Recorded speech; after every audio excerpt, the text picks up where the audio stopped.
Hey everyone, welcome to this video. My name is Christian from Beyond Premiere, and we're exploring a deleted scene from the book that never made it into the 2024 TV series. This flashback sequence reveals a game-changing alliance between two of the most powerful figures in Japan, Taiko and Toranaga. But what if I told you that the key to Japan's fate lay not on the battlefield, but in a single secret meeting between these two titans? A meeting that will forge an alliance that could change the course of history, if it didn't destroy them both in the process. So you have to know that Taiko, the great unifier, has just emerged victorious after crushing a rebellion led by none other than Mariko's father. It's a defining moment in Japan's history, and it sets the power struggle that will shape the nation's destiny for generations to come. But here's the thing. Taiko knows that his grip on power is far from secure. As a man of farmer stock, he's not able to claim the ultimate prize, the title of Shogun. And that's where Toranaga comes in. You see, Toranaga is everything that Taiko is not. A noble-born samurai with a legit claim to the throne. He's got the bloodline, the connections, and the political clout to make a real play for power. But there's just one problem. Taiko has him outgunned and outmanned on the battlefield. So what does Taiko do?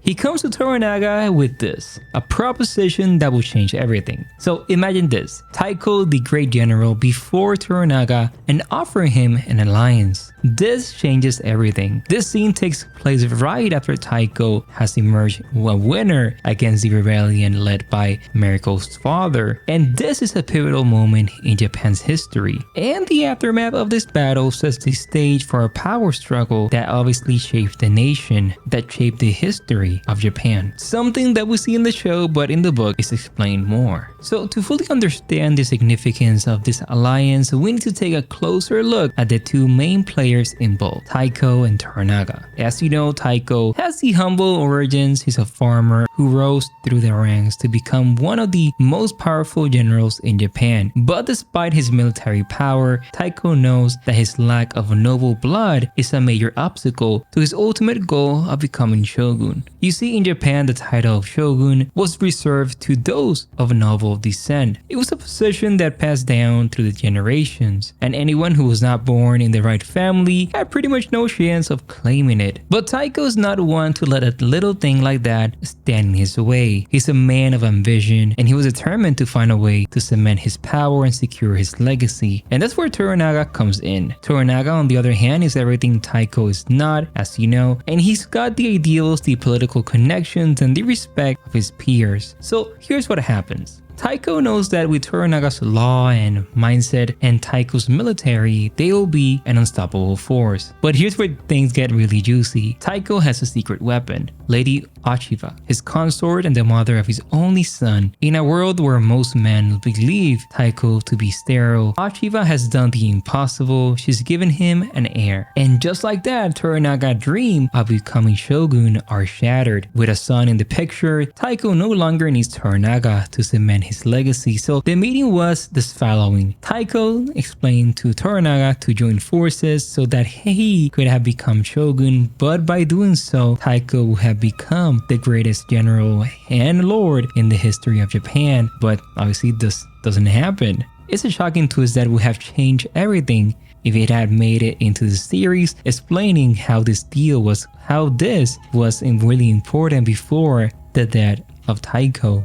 But even though the scene was cut from the final version of the show, it still gave us a fascinating glimpse into the many alliances and betrayals that define this era in Japanese history. But that's just the beginning of the story. There's so much more to unpack, from the decisions of Lady Achiva to the ripple effects that this alliance would have had on the larger political landscape. You see, while Toranaga has the title, he doesn't have the military he needs to back it up. Remember, in a world where power is often determined by the bigger the army, this is a major problem that is in the book, but in the series we can see how Toranaga has a big army. When Taiko again comes to Toranaga with this offer of alliance, it's a moment that could have changed everything. Imagine the scene, two of the most powerful men in Japan sitting face to face, each with something that the other desperately needs. Because of course, for Toranaga is an offer that's hard to refuse. The chance to become Shogun is something that he's been dreaming of his entire life, and with Taiko's support, it was something that he was finally be able to reach.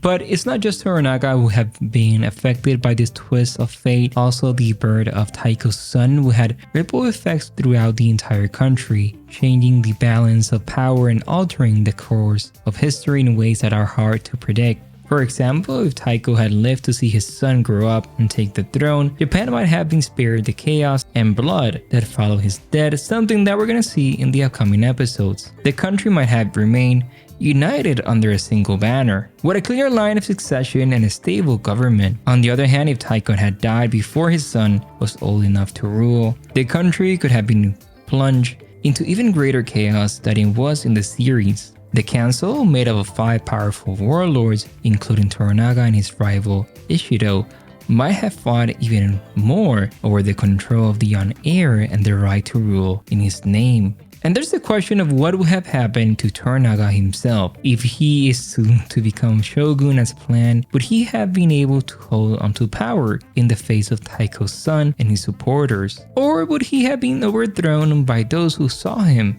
as a threat to their rightful heir? These are all fascinating questions that, even though it's not in the series, it speaks to the incredible depth and the world that James have created in his novel. Even though we may never see the storyline played out on screen, maybe in the future seasons, it's something that continues to captivate us. But this is a small piece of the larger puzzle that makes up the world of Shogun. Take Lady Mariko for example. In the series, she's an interesting and fascinating character who is divided between her loyalty to Toranaga and her growing feelings for Blackthorn. But in the novel, her backstory is even richer and more tragic.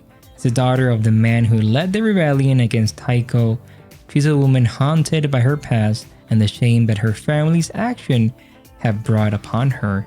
She's a skilled translator and a brilliant strategist, but she's also deeply conflicted about her role in the world and her own sense of identity. And there's Blackthorn himself, the outsider who's finds himself caught up in a world he barely understands. He's played by Cosmo as a man of action and conviction, as a samurai in the making who is determined to learn the ways of this new land and find his place within it. But anyways, that's the video for today. I just wanted to give you my thoughts on how this deleted scene from the book would have been a huge impact in the series as well. Hopefully they do this in the future episodes or in the upcoming, or if they decide to do more seasons in season 2. Anyways, my name is Christian from Beyond Premiere. Hope you liked this video and I'll see you in the next one. Bye bye.